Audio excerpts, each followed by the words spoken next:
In this video, I'm going to show you how to replace the map sensor on this Ram 1500. This happens to have the 3.6 liter V6 engine. Let's get started.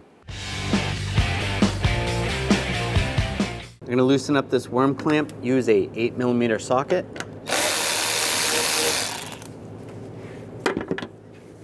Slide that off. Loosen up this worm clamp near the throttle body, use the 8mm socket.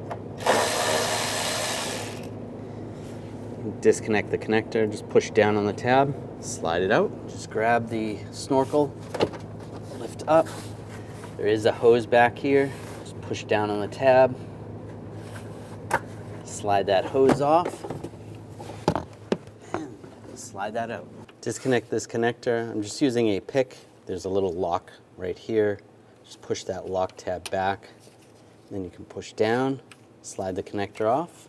Just grab the sensor, twist to the left, and once it's 90 degrees, you can slide it right out.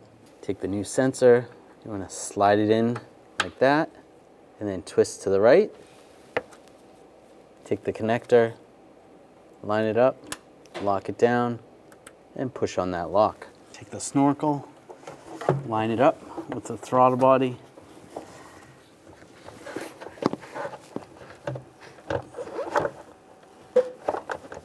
Get that over.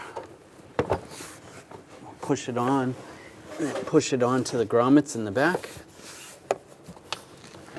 Push that on.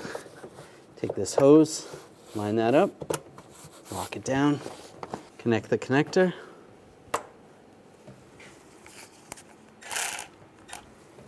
Tighten down the worm clamp. Now slide this over the airbox and tighten down the clamp.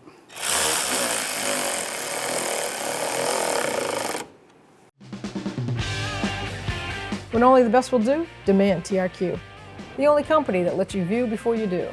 TRQ is committed to offering the highest quality aftermarket auto parts that are engineered for peace of mind. Thanks for using and viewing with TRQ.